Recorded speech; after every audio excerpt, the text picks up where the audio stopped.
안녕하세요. 지나온 밤의 진아입니다. 오늘 하루 정말 고생 많으셨어요.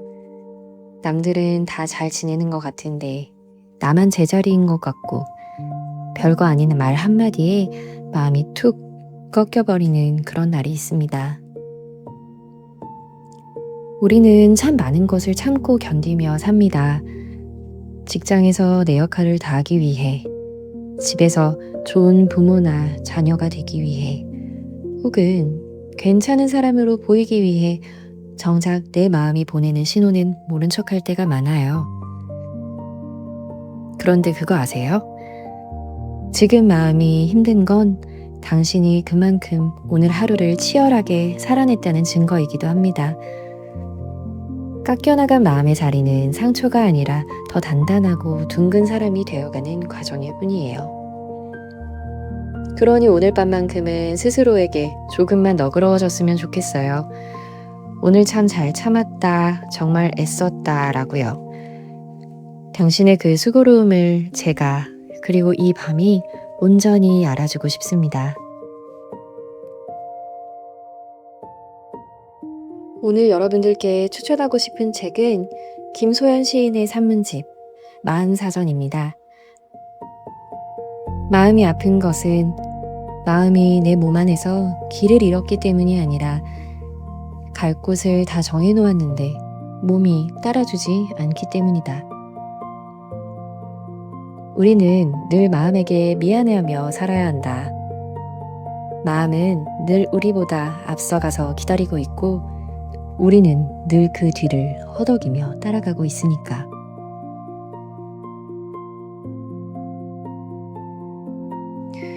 오늘 여러분이 유독 지치고 힘들었던 건 어쩌면 여러분의 마음이 너무 앞서가서 당신을 기다리고 있었기 때문일지도 모릅니다.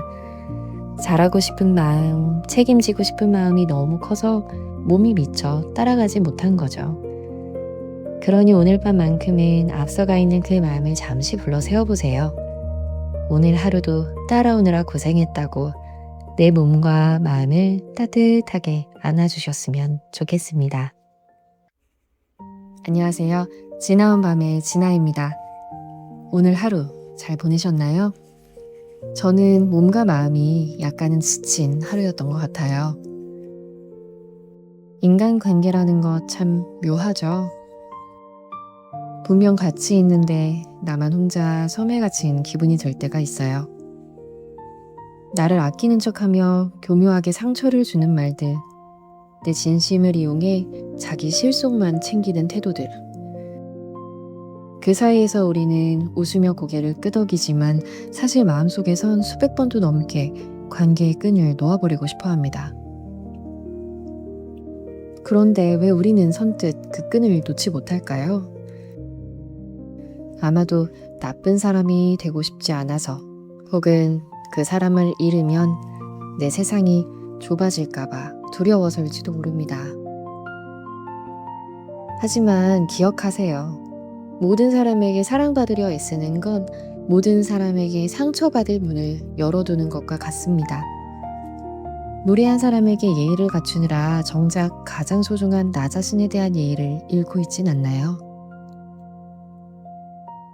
오늘따라 유독 누군가 때문에 마음이 무겁고 답답하다면 그건 당신의 마음이 보내는 SOS 신호입니다. 여기까지만 해. 더 이상은 네 자리를 내주지 마. 라고 말하고 있는 거예요. 관계를 끊어내는 건 내 삶이라는 정원을 예쁘게 가꾸기 위해 잡초를 뽑아내야 하는 일입니다. 오늘 밤은 당신을 힘들게 했던 그 사람의 말들을 하나하나 마음 밖으로 밀어내보세요. 그 사람이 당신에 대해 내린 평가는 결코 당신의 본 모습이 아니니까요. 당신은 생각보다 훨씬 단단하고 혼자서도 충분히 빛나는 사람입니다.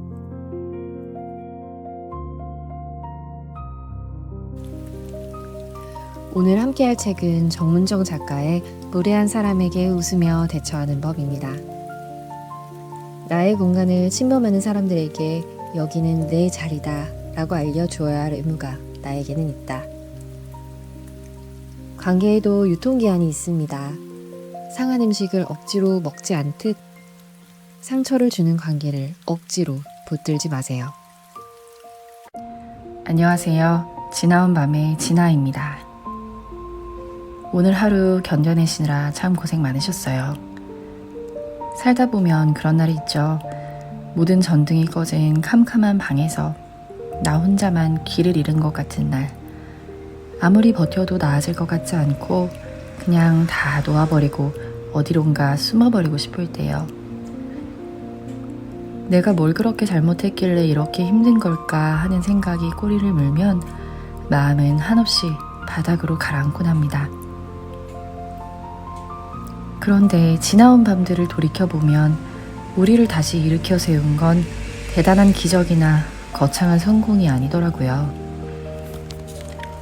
유독 시리고 지친 날 길가에서 우연히 만난 붕어빵의 온기, 좋아하는 가수가 오랜만에 낸 앨범, 문득 창가로 스며드는 노을빛처럼 너무나 소박해서 눈물이 나는 그런 작고 사소한 것들이었습니다.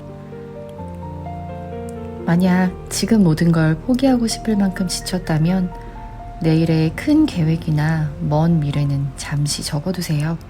그건 지금의 당신에게 너무 무거운 짐이니까요. 대신 딱 아주 작은 것 하나만 기다려보는 거예요.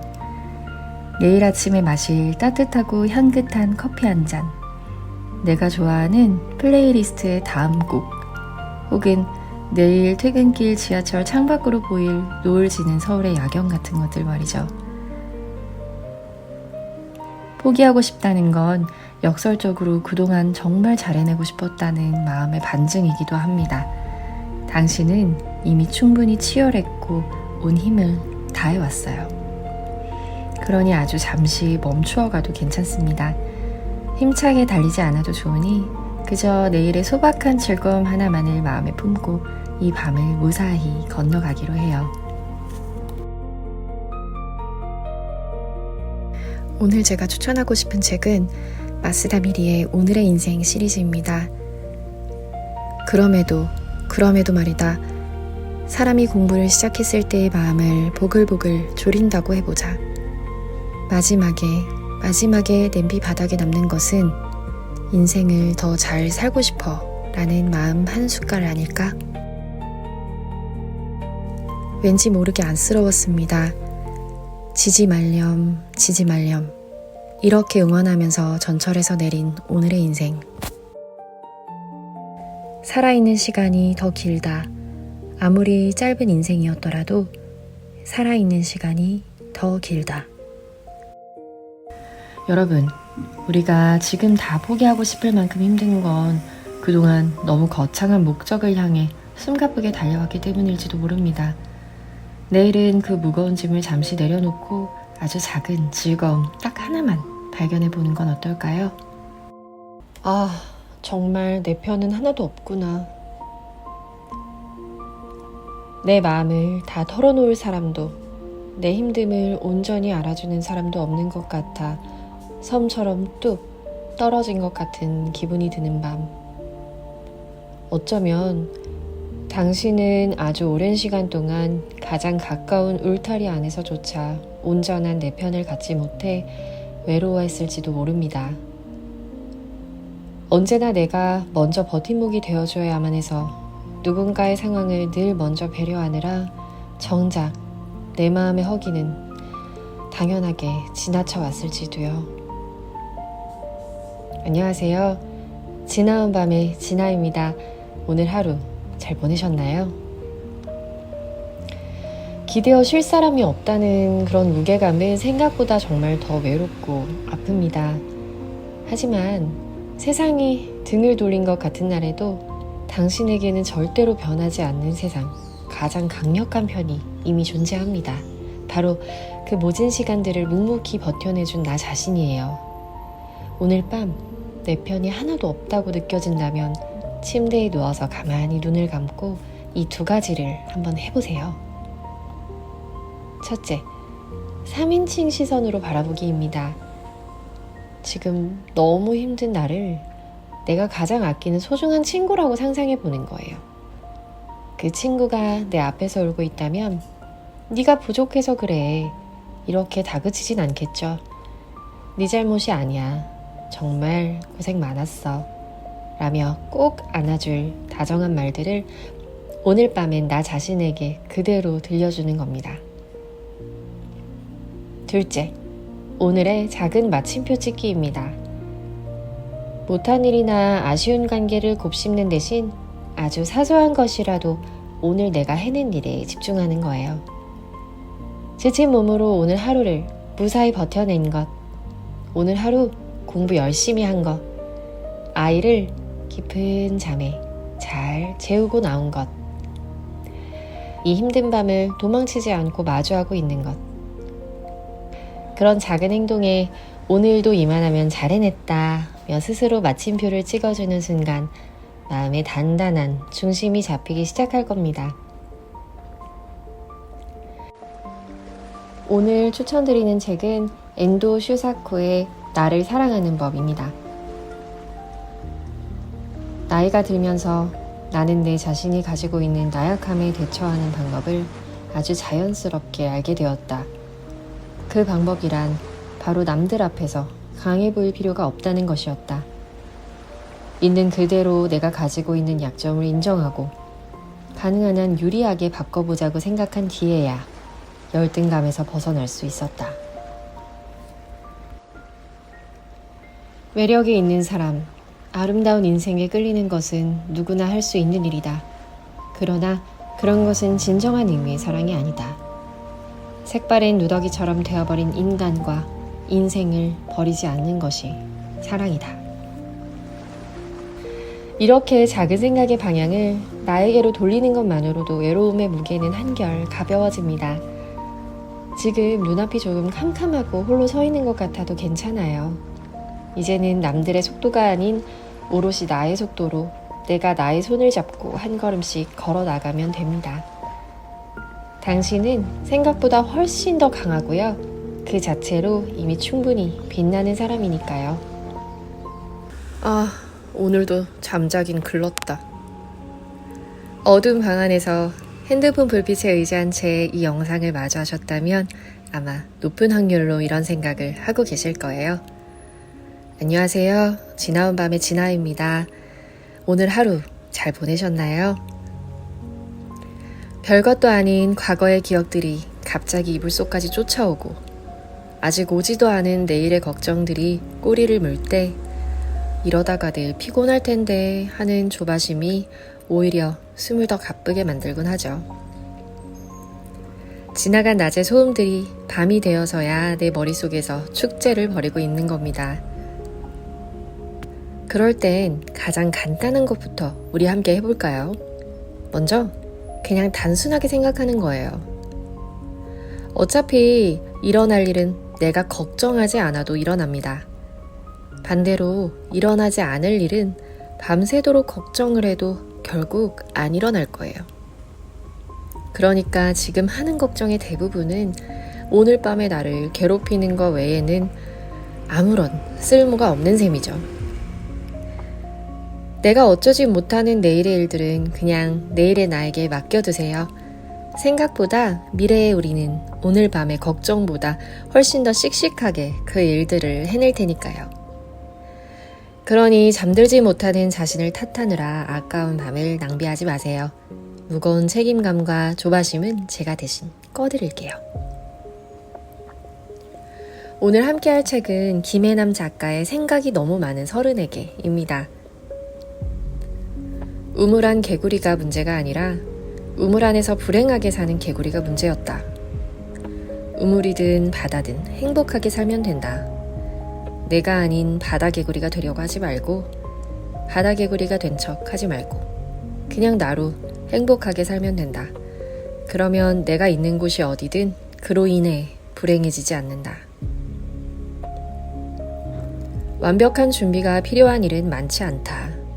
우리에게 정말 필요한 것은 완벽한 준비가 아니라 망설임을 멈추고 방아쇠를 당길 용기다.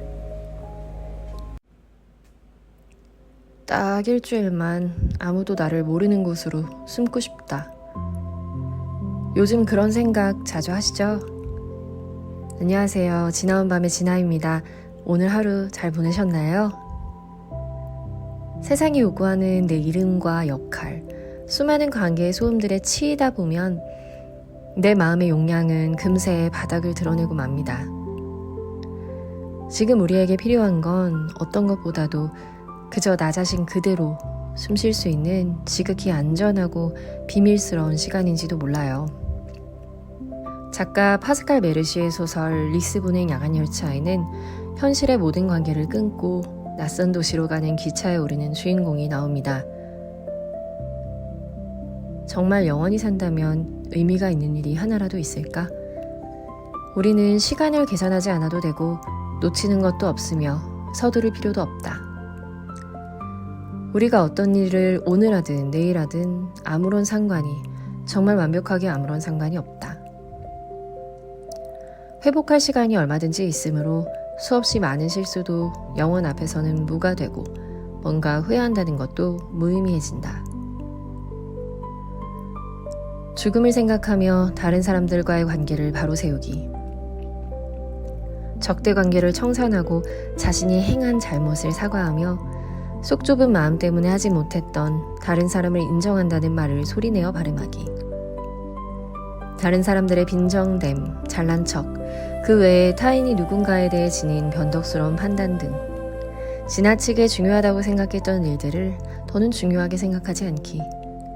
메멘토를 다르게 느끼라는 권유로 받아들이기. 우리가 매일 밤 눈을 감지 못하고 도망치고 싶어하는 이유는 역설적이게도 낮 동안 마주한 타인들의 변덕스러운 판단을 내 마음속에 너무 무겁게 채워두었기 때문입니다. 하지만 이 거대한 영혼의 시간 앞에서, 그리고 언젠가 마주할 죽음이라는 커다란 진실 앞에서 오늘 우리가 한 작은 실수나 타인의 빈정됨은 결국 아무런 상관도 없는 그저 물거품처럼 사라질 사소한 소음일 뿐입니다. 내가 어쩌지 못하는 타인의 시선과 후회들을 영원이라는 거대한 흐름 속에 툭 던져 무로 돌려버리는 것. 그것이 바로 오늘 밤 우리가 아무도 나를 모르는 이 시간 속으로 지혜롭게 도피해야 하는 진짜 이유입니다. 버티다 보면 언젠가 좋은 날 올 거야. 살면서 가장 많이 듣는 위로지만 솔직히 지치고 힘들 땐 이만큼 무책임하고 뜬구름 잡는 소리도 없게 느껴지죠. 도대체 그 좋은 날은 언제, 어떻게 온다는 말인지. 그래서 오늘은 아주 현실적이고 냉정하게 당신에게 조만간 좋은 날이 찾아올 수밖에 없는 진짜 이유를 말씀드리려고 합니다. 안녕하세요. 지나온 밤의 진아입니다. 오늘 하루 잘 보내셨나요? 빅터 프랭클의 저서 죽음의 수용소에서에는 지옥 같은 절망 속에서도 인간이 가질 수 있는 마지막 선택권에 대해서 이런 묵직한 구절이 등장합니다. 시련은 운명과 죽음처럼 우리 삶에 빼놓을 수 없는 한 부분이다. 시련과 죽음 없이 인간의 삶은 완성될 수 없다. 사람이 자기 운명과 그에 따르는 시련을 받아들이는 과정, 다시 말해 십자가를 짊어지고 나아가는 과정은 그 사람으로 하여금 자기 삶에 보다 깊은 의미를 부여할 수 있는 폭넓은 기회를 제공한다. 그 삶이 용감하고 폼이 있고 헌신적인 것이 될 수 있다. 아니면 이와는 반대로 자기 보존을 위한 치열한 싸움에서 인간으로서의 존엄성을 잃고 동물과 같은 존재가 될 수도 있다. 여기에 힘든 상황이 선물로 주는 도덕적 가치를 획득할 기회를 잡을 것인가 아니면 말 것인가를 결정하는 선택권이 인간에게 주어져 있다. 그리고 이 결정은 그가 자신의 시련을 가치 있게 만드느냐 아니냐를 판가름하는 결정이기도 하다. 우리는 흔히 아무런 문제가 없고 늘 행복한 상태만을 좋은 날이라고 착각합니다. 하지만 플랭클의 말처럼 시련은 우리 삶에서 빼놓을 수 없는 통계적인 한 부분일 뿐입니다. 동전을 던지면 앞면과 뒷면이 모두 나올 수 있는 것처럼 말이죠. 진짜 현실적으로 좋은 날을 만드는 치트키는 나에게 찾아온 시련이나 타인의 무례한 판단 그 자체가 아닙니다. 그 힘든 상황을 마주했을 때 내가 품위 있게 존엄성을 지킬 것인가 아니면 상처받아서 무너질 것인가를 결정하는 내 안의 선택권입니다. 나 또한 겪었던 억울한 일, 안 좋은 기억의 가중치를 밤새 내 마음에 두고 뒤척이지 마세요. 그 시련을 가치 있게 만드는 것도, 그저 스쳐 지나가는 무의미한 조각으로 버리는 것도 오늘 밤 당신의 이성적인 선택에 달려 있습니다. 당신이 오늘 그 사소한 소음들에 무너지지 않고 내 삶의 존엄성을 지키기로 선택했다면 당신은 이미 힘든 상황이 선물로 준 도덕적 가치를 획득한 것입니다. 그렇다면 당신의 내일은 오지 말라고 고사를 지내도 좋은 날이 될 수밖에 없습니다.